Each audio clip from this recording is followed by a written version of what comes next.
This is the third in a series regarding what I see as a proportionate lack of esports journalists, especially in big games like League of Legends, Counter-Strike Global Offensive, Overwatch at the moment. Actually, Overwatch, I have to say, I'll give them credit for such a small competitive scene. It's got a lot of good content creators very early on. It's just that they haven't all learned, like, they haven't all polished their craft, they haven't gotten their name out there. A lot of them still early in the game. But in some of the other parts, I did two other parts. Obviously, we'll link them up here. I gave people some of the basics on how to proceed to even become an esports journalist, how to get in the game, essentially.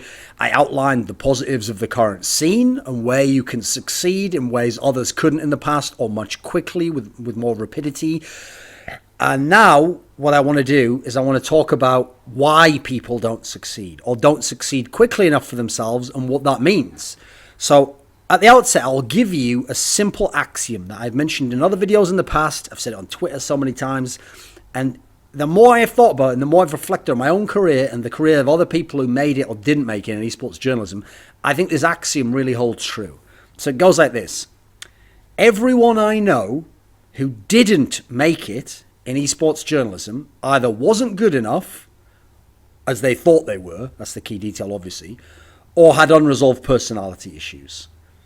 In either case, they were not only blind to that limitation, but didn't work on it, and often openly deflected their failures in that regard as a result of the external world. It was never them who held them back in that sense, or even if they somehow got an inkling that they had an issue in that sense, you know, the outside world's what forced them to be that way and didn't motivate them, or wouldn't work with them, or, you know, didn't appreciate their genius, whatever it is. Now, here's the thing. We'll start with the first camp. So these are the people who aren't as good as they think they are, or put more simply in this context, just aren't good enough to make it as esports journalists, whatever make it means. For most people, it seems to mean monetary value. That's never what it's meant to me personally, because you can obviously be fantastic and have an even wide influence, but maybe not make a lot of money if you just care about that. So assuming we're talking about making it as a career, and it's a very select few who are going to be able to do that, let's imagine the camp of people who are not good enough. Now, this sort of person is typically the guy who thinks esports journalism is a cool idea, or simply wants to be famous and thinks this is his avenue to do so, esports journalism. Now, in life, people not only mistake inspiration itself as meaning, you know, oh, I'm inspired by this guy who's a guitarist, I should be a guitarist. I mean, I don't see the connection myself there. To me, it's like, oh, I'm inspired by this guy as a guitarist. That inspires me to creatively express myself in a way that it makes sense for me, or that I'm interested in, or that I show some aptitude towards. I mean, you see it with players in esports games and players who are on a lower level, casual players, where they adopt this style of play or decide they're this type of player, but it doesn't make any sense for their current skill set or their mentality or who they are as a person, what their strengths are and what their weaknesses are as a key detail. Esports journalism is not a charity. So you actually have to offer something of value with your work. Otherwise, you will get nothing for it. It is worth fucking nothing in that sense. It has to have value in and of itself. If you are going to enter the creative side of this industry, then your work must be well crafted, must be creative, must be unique. These are things it can be to succeed. It doesn't have to be all three of those, by the way. It can be just one of them. But it's got to be something along these lines, because that's where you're going to create value. There's still work to be found, by the way, even for those who don't fit any of that criteria. But it's going to be exactly the kind of work most of the people we're describing in this camp don't want to do, which is going to be pretty menial in its nature. So we're talking about making basic news posts, maybe organizing things, updating scores, stats, basic number entry, data entry, and that is exactly the kind of work that anyone who gets into the field and wants to become famous or thinks they're going to make money or thinks they're fantastic, but they're not actually good enough, is inevitably not going to want to do and is going to complain about, and therefore they're going to say their route was blocked, even though that's the way, if they really wanted to be in, they could have maybe been in that sense. Think of it this way. If you appear to have no natural talent for painting, and nobody likes your work as a painter, which, by the way, are probably one and the same thing, just as a general point, then no amount of work can ensure that you will become a painter who can support themselves financially on the basis of income earned from your artistic endeavors. Should be a fairly simple concept, right? It's goes over so many people's heads. They think if you just try and if you just do it enough. I mean, here's the thing. With all of that said, you might, with a massive amount of effort and application, be someone who could become good enough to just paint walls. Not necessarily do great artistic work and creative work and unique work, but you could just do the basic painting, right? You could get good enough at that. Probably anyone could get good enough at that, right? See, my point is, many people could work in esports as long as they're willing to do basic things. That might be all they end up being good enough or suited for or capable of doing. That's not what everyone wants. So everyone wants to be in esports and work in journalism and do the mega thing and be the big name and have the work that's so important. So that's different, and you're not entitled to that, and it's no guarantee you'll get to that point in time. And that's a key detail of why you have to be good enough. And I'm sorry, if some people aren't good enough, there's no secret to making everyone good enough. That's just life. Sorry, you lose. You know, keep try again if you want. Maybe don't try again if it turns out you're not good enough. So it's also worth pointing out, as I said, it's whether or not your end goal is you have to make a full-time living from it. Because you know what? You might not have the painting skill to do that. And you might not want to just be a painter, though. You might put in a lot of effort. Well, guess what? As long as you're willing to do painting as a part-time hobby, or maybe just purely as a hobby, if you're enjoying it, we can continue doing it as much as you want. And you might even improve a bit. And maybe in 30 years, you'll be pretty decent, but you might not be able to make a living. Again, it's all about what you've weighed up as the important criteria for making this a success. Success is judged by you personally. So they're the people who simply are not good enough. So let's think about this. What about people who are not good enough yet? They're not good enough yet either to make it or to make money. They haven't got big enough yet, or they haven't gotten good enough to make money yet. You have to want to write or create something, and perhaps even need to. I mean, there's a great Christopher Hitchens line where he says that he thinks that people don't choose to be writers. They just discover they are writers and sort of resign themselves like, well, it's just what I have to do. That sort of mentality, the reason why I can see why he says that is because the sort of person who thinks they just are a writer or they have to be a writer or writing is just what they do is never going to have all this crap of like, oh, but I'm not motivated, or nah, you know, people put me off by their reaction to that last piece of my... They're going to keep doing it no matter what, and therefore they're going to have to take out all the obstacles and limitations that are preventing them from turning that into a job and something that can make them money or allowing them to succeed by whatever their metrics of success are. So to me, there has to be some enjoyment, if we're talking about writing, for example, in the action of writing, just coming up with ideas, then getting them out on paper, working with them, seeing how they work, seeing how they read. There has to be some enjoyment within the campaign of trying to improve, trying to express oneself. That has to be the fundamental mechanism, because if that exists, then you can figure out the financials and all the other aspects of it and what your audience is and all the rest of that guff. If you have this initial part here, because this is going to be the engine of success. So if all that is there, then the financials become just that. Something you consider when you're steering the ship that you've already got working, but not necessarily a reason to go back to the harbour because it didn't work out for you. You didn't get where you wanted and you didn't go to where you wanted to go to.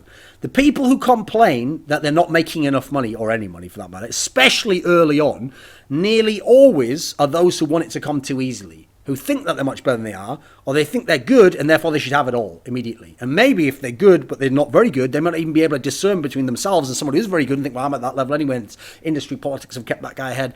These people almost always think they are better than they are. They are therefore entitled. They imagine they should be given these things. They're delusional, often not only of their own level, but of what it even takes to make it.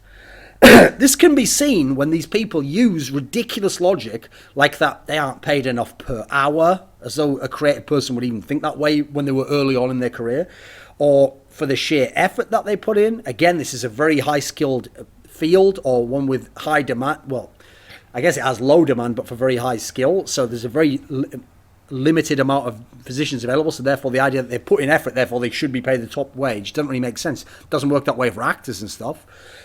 They also think to themselves that they can compare this job to another type of industry.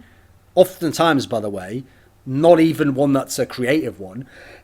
And they blame their employer or, I mean, lack of employer. I guess that's the other way you say it, right? Imagine, again, I'll give you an analogy. Imagine a would-be successful career musician who spoke that way, right? He's barely learned his instrument, or he's learned his instrument, but he's been such an asshole to everyone he's worked with early on, and he's talked shit about the head people in the industry, and he's told everyone it's all corrupt, and no one really wants to hear from him or help him out. And now he's like, well, I'm good at music, though. Why haven't I had all the success? Well, I mean, as an outsider, we can see, right? He can't see it. He doesn't get what it is. He's told, oh, it's a conspiracy. No, you created a lot of the problems you had there. Those sorts of people, and this is something that's a real big problem in esports journalism, are often rude about the efforts of others and seek to compare themselves favorably to others in a public or sometimes even a private setting, which is going to get back to them, while ignoring the very steps that those others have taken, which have made those others successful. They think, oh, I shouldn't have to take those steps because I'm better than that guy, and oh, he's not that good anyway. Even if we're talking about the limitation being personality-based, or they don't understand personal politics, for example, which might help those people be successful. They just blame that and then don't start to learn that aspect. I mean, listen, personally, I don't compare myself to other esports. I never think to myself, oh, Kelsey Moss, she's a wicked writer. What am I like compared to her as a writer? What am I better at that? Or what is she better than me at? I don't think that way. I think she's a fantastic writer. I think my work has its own value, and they're so different because they're expressions of who we are as people and what we're trying to do now, our very different interests in the field. Never comes up as a thought in my mind. Therefore, how I'm succeeding and what I'm doing in my area is never something I compare with her. I compare it with what I've done in the past and what I want to do now. And I can have it, so it has its own internalized metrics for success. It's not based on what she's doing, good or bad. So I look at my own situation and therefore take care of my own house. When I do look at other people, even those who might be weaker than me in many areas or not succeeding in a lot of the key metrics that I might have chosen or you might have chosen, I always look at their work, their processes and their lives and actually see, is there anything I can pick up from this though? Are they doing something interesting? Maybe they're not pulling it off properly. Maybe they haven't taken it to the next level. Maybe they're doing something slightly small over here that's not working for them. Is there something I can learn from this? Is there something that would work for me? Is there something that would make sense here? Is learning about their process going to help me refine my own process? I mean, this is an example of where I've used people in the past. Like, I'll give you a good example. A guy who used to be a friend of mine who was a long-time esports journalist. Dead now, sadly, metaphorically. Slasher, who used to work with me on Gamers. Now, he was someone who early on, not admittedly now, but we're talking like 3 or 4 years ago, was very good at promotion. He really had a good sense for how to network and then how to put something forwards and then the way that you phrase something that would get people on board and how to tease them with it and how to use social media, etc. I was really far off the ball on that. I had no aptitude whatsoever because I had always ignored it. I used to think, oh, I don't need to do any of that stuff. Oh, my work's good enough as it is. But for learning those little things and looking what he was doing and what others were doing, I was able to improve a lot of these aspects. So that's now one of my strengths. That's one of the things that allows me probably to succeed in certain games where I'm not the biggest expert above people who might be more of an expert but don't know how to package their thing or don't know how to sell it or don't know how to phrase it, don't know how to set it all up, don't have the right connections, etc. Likewise, Travis Gafford, another person I've worked with when I was on Gamers. This is someone where, from his work, what I really learned was how to take your work and figure out how would this appeal to the casual player, to the layperson. And if you can do this, no matter what type of work it is, no matter what level it is, if you can find a way to make an appeal, you are also going to broaden your audience, or you're going to make it possible for people who enjoy your stuff that might have been put off initially by a title or where it's framed or whatever it might be. The point is, it doesn't matter what you think of these people. There are things you can learn from them, as, by the way, they could learn from you if they thought they were better than you, whatever the scenario is. People thinking they are better than someone, and they often aren't, by the way, people who think they are better than them often don't see that they're being given opportunities to learn from these people and others early on while they're doing their free work, while they're in the point of the career where they don't make any money, they're not doing well. So what to them is free work actually only benefits their site a little bit, only benefits them a little bit, but it could benefit them much more. So one of the problems I have is a lot of these people who are starting out and have any minor level of success and therefore think they're good, they don't listen. They're too busy talking. They're too busy telling everyone what the industry should be like and could be like and would be like. I can think of a few people I could name them right now. Half of you wouldn't even, 99% of the people listening right now wouldn't know who these guys are. They didn't make it enough, but they all thought they were hot shit and they were going to make it so far. That's why I don't even name it. I mean, I wouldn't name them anyway because it's kind of BM, but they fucked their whole careers up and they all thought they were the shit and they should be all the rest of it. And they spent their time writing guides on how to do esports journalism, telling people, tweeting about stuff and the state of the industry, and they had no clue. So what's crazy is these same people will tell me, oh, it's not possible to make it, or yeah, all the opportunities are gone. And then I've sometimes said to them in private, like, well, actually, here's a suggestion for something you could do, or did you know you could go in this direction over here, or what do you think of this over here? They have such mad narcissism of wanting to be heard by an expert that as you're trying to explain to them suggestions or other things you can do, they're too busy telling you why it wouldn't work and why it couldn't. And you're almost like wanting to go, I literally have done this. Like, I know it works. If someone else has done it here, no, but it wouldn't work because of this. And, you know, in another game, it's like, these people don't want to learn and they refuse to learn. Therefore, they won't learn. They won't move on in that particular sense. Imagine the level of narcissism of wanting to be heard by an expert on a topic when you are an amateur and have them almost treat you as you're the expert. Like, imagine someone going up to Richard Dawkins. I give this as an example because I've seen people do it. Go up to Richard Dawkins, an expert in biological evolution, and start telling them, right, I'm a layman, but listen, the thing about you and your theory of evolution is, the thing about evolution is actually it's, and then you start just lecturing him and you go, well, actually, it's not that, but and the other thing is this, if you just shut up half the time and asked him questions, even if you thought you had a different perspective, if you asked him questions, you'd probably gain a lot more yourself, and maybe even if you had a really good question, he could actually then change his thinking. Probably unlikely in that particular setting because you're probably an idiot scrub who hasn't even learned the FAQ basics. But you can see how that's not the right approach to take. And that's what these people are doing. That's why they're not progressing, even when they have contact with head industry people or people who have succeeded within the industry. So, having that entitlement of give me a chance. If you just gave me a chance. Nobody gives you a chance. Chances aren't given. What happens is, if you're good enough in terms of mentality or actual output balanced against not being too bad in other areas, whatever they might be, understanding of networking, not being too much of an asshole, then people will provide opportunities because it benefits them in some way. Even on the most basic level, because they maybe want to read more of that work. But in terms of they'll want you to work for their site, or they'll say, oh, I've got a friend who actually needs some of that. That's where you'll get the opportunities. That's why it's important to be humble in that sense. No one just gives you a chance. You don't sit there doing nothing, never trying what you want to do, and then someone's supposed to psychically know that you're super good, come along, just hand you an opportunity, and you're just going to take it off in that sense. No one gives you a chance at that. That is the terrible mentality to have, because you're not creating the opportunity yourself. You're not getting in a position where the opportunity will come. These people want to see more of your work or benefit from it. That's a key principle. If that's in mind, then you're going to get opportunities. Think about this. Opportunities are like ways into a city.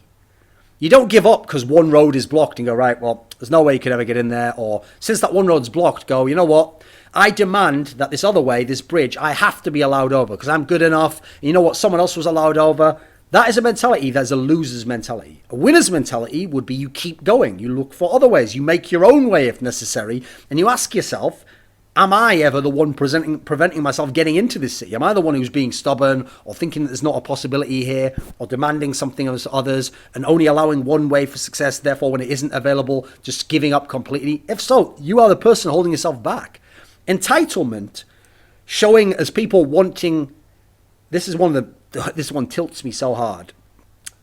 I hate it when entitlement in these people shows up as those who want someone else, an expert in the field, to read their first efforts and critique it and give them feedback. Now, the reason why that is so tilt-worthy is because it's their first efforts. They haven't even spent time getting good. They haven't done a bunch of pieces. They haven't even had public feedback from random scrubs, never mind an expert. It is not, in 99.99999% of cases, it is a fucking waste of time for an expert to read that piece. Because most are so bad that to make it good, you'd pretty much have to essentially take it completely apart and rebuild it in a manner where you may as well just have written it yourself in terms of having to change almost everything. Or you'd have to teach them practically everything there is to know to be able to make it good. Or it's so bad that they haven't even done the basics. Therefore, all you're going to do is reiterate the basics, which case, why do you have to be a super expert wasting your time doing this? They could have gotten that from elsewhere. And basics of writing and simple books, elements of style. There's a good one for you. So, too many people in this scenario, when they show you this work and ask you to critique it, just want you to praise them and to actually tell you and confirm all their delusions. Oh, this is very good, actually. Wow, this is really good. I really like that, actually. Oh, I've never heard of you, but this is so good. And so what happens is, If you actually give them real critique and you try and help them, they become incredibly butthurt. And you know what happens after that? You have now bred a hater, but with a very specific, pointed kind of vitriol where they'll now talk shit about you. They'll try and talk shit to their friends in the industry about you. They'll post negative comments about you. They'll act as though you were an asshole, aloof, a diva, whatever. This is one of the reasons I don't help people with a lot of this shit. Because this is the sort of response you get. It's not beneficial for either party, believe it or not. Way too many people simply never take even the advice or the comments you give them and actually do anything with it. Or they expect you to keep going then. And you're supposed to then teach them more. You're supposed to mentor all of them. And yet, you've given them all this information. I've always said this. I've never actually heard of anyone who made it in esports journalism who was one of those people who sent me a tweet or a Facebook message and said, oh, this is one of my first pieces. Can you read it and give me critique? I've never, ever heard of one of those people go on to make it. Because all the people who make it were people who actually did the work themselves early on, and they tried to figure out what was going on with it, and then they read books about writing, or they kept going, or they took public feedback, or whatever else it might be. They were committed to becoming better, so they did. The people who want me to help them become better overnight, when they're shit, they never make it, unsurprisingly, and as well, it's an utter waste of my time. That's why I don't waste my time on that sort of thing. Again, I'll give you an analogy. So we'll go back to a musician analogy again. Think how naive it would be to think you could go up to a professional musician, show him your third ever attempt to play a song, and that he could now help you in 1 or 2 sessions become a paid musician based on the advice he gives you, or even more importantly, that would even be a reasonable use of his time and his fucking life to actually even ask that of him. You are wasting his time. Your efforts would be better served in this analogy, working on the fundamentals of music. You should put in a lot more time before you even think of asking him and attempting to get advice from him. People do this because they want the secret. They think there is a secret that transforms scrubs into really people who have a lot of aptitude and are experts. There isn't. They don't want to hear that it's applied effort. It's being humble. It's learning techniques. It's being willing to give up what you were doing that was bad before. It's looking at other people and trying to figure out yourself, reverse engineer what they were doing. They don't want to hear all these things. They don't want to hear that you might have to fail a lot. That it might take you a while to be good, and you might never get as good as you want to be, and you might have to learn over and over again. No one wants to hear that. I mean, in the music analogy I just gave you, if you want to get better, rather than going up to this paid musician, first and foremost, get lessons if you feel you can't teach yourself. Or teach yourself and put in a lot of effort doing that. Show your music to people who are slightly above your level, but not paid musicians. You're not wasting their time. They probably can teach you something. No matter even if you think you're going to be better than them in 2 years. Whatever, they can teach you something now. There's so much content online in all areas of skill sets that can teach you, that you can learn from, whether it's writing, researching, speaking, creative thinking. There's already so much free material out there that these people aren't looking into, and people aren't good enough, aren't spending their time going on. I've watched many series about things, lectures, read books about topics, tried to pick apart my own favorite authors, look at the technique of what they're doing, listen to interviews of their processes. I spent thousands of hours doing this, and I spent thousands and thousands. In fact, the majority of the time I spent doing that is after I got the initial success that most of these people would want. Because if I hadn't, you probably wouldn't hear from me now. I wouldn't be around now. I wouldn't have adapted and evolved and continued on now. Would have gone into new games and been able to adapt to those. People want it too easy, and they think that they can make it. There is no making it. It's a continual process. You got to keep going through over and over again. I don't know of any. I'll kind of reiterate this in a different way. I don't know of any great esports journalist who asked others for help early on. Now, maybe it's because once they were already good and I heard of them, they'd already done a lot of this stuff. They didn't have to ask in that sense. Maybe it's because their mentality was to improve themselves and get better. They didn't expect it to just be handed to them. I mean, there's actually a great piece. I'll link it in the description box below. A Hunter S. Thompson piece, which is about finding your purpose. I think this is a piece that could really help a lot of people in terms of thinking about how to succeed and what you're supposed to do in life. It's just a think piece, but something for people to read. Now, remember, the second camp of people who don't succeed are people who essentially you can just put it down to personality issues. Now, first and foremost, the first personality issue that kills so many careers, no matter what the talent level is, in fact, is being rude. If you lash out at people, especially publicly, if you act like a fan one day in the hopes that someone is gonna see what you say, and then one day you hope to work in the industry after when you were a fan, you shit on that person and said they were in it, and then later on, I want to get into the industry now. Guess what? That person's not going to help you. They're not going to open doors for you. Probably just going to tell you fuck off or ignore you, and deservedly so, right? Here's another key one for you. So the opposite end of being rude, just not being polite enough. I mean, if you get any help, if someone who's made it and who's got a full-time career and got all these interests and hobbies in their own life that they're trying to work on, if they give you any time or any attention or any sort of response, I'd be pretty grateful that, as I am when someone I want help from or want to know something from answers me. You are owed nothing. You are entitled to nothing in this industry or life itself. The mentality of blaming others for your own lack of success is a massive one that holds people back, because it's an ugly, ugly outlook for anyone, no matter how good they are. And I think it's actually the biggest hindrance of most people who could make it. Looking at what other people are doing, comparing themselves to other people, and just growing bitter and resentful and salty about that sort of thing. One that's kind of an underrated one, but is an issue for some, is expecting success and whatever else improvement to come too soon. I mean, you have no idea what the toil and struggle of someone else who succeeded was. You aren't them.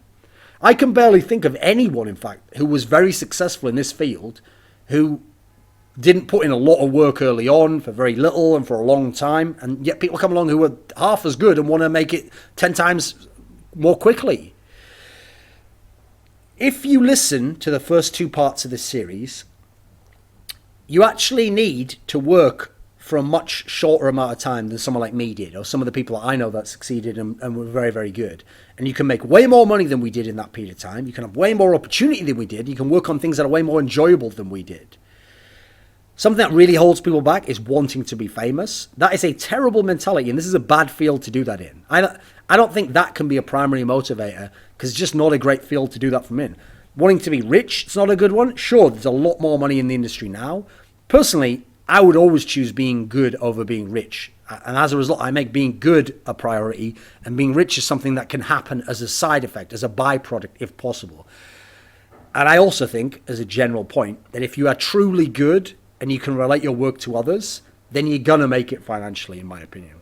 Assuming, as this point suggests, your personality doesn't close the doors and hold you back. As a final kind of point on this topic, there's just people who don't have anything to say. So if you're not original in any sense, you better be fucking incredible at everything else. You better be so good at execution and summing things up and being concise and making points that other people make, but making them better. Because if you're not, well, then what value does your work actually have?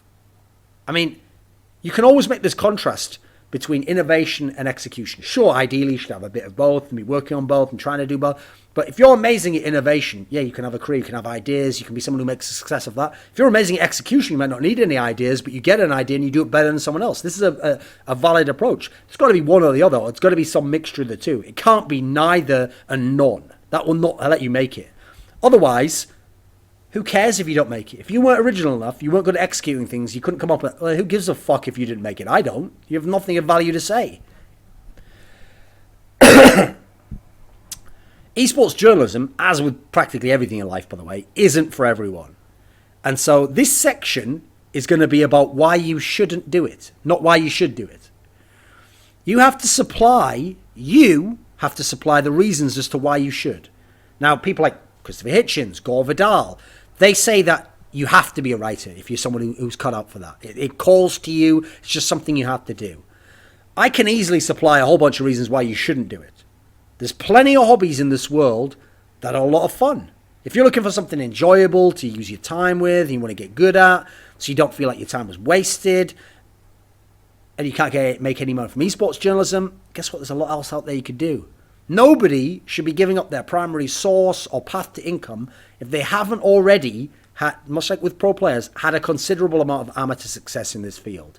Either in terms of making money or getting acclaim or having offers of work. That's the only time you should be doing it. If you're someone who's shit, never made it, didn't have the skills to do it, hasn't improved a lot, wants other people to help you, and you're like, yeah, but I've given up everything for this. So what? So why should you succeed? Why are you entitled to that? Why is the fact that you've thrown away another aspect, usually out of delusion, mean that now you're entitled to success here? You're not, are you? It doesn't follow that way. I didn't do that, and most people I know didn't do that. We got in a position, like pro players, where we were good enough as a semi-pro that then we took a pro opportunity that was offered to us. We never just gave it all up and then would have died on the street if we hadn't made it. That's a ridiculous mentality. Life's not a movie in that sense, by the way. So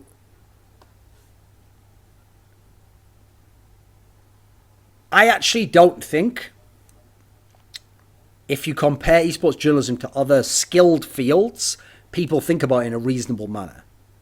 So think about this.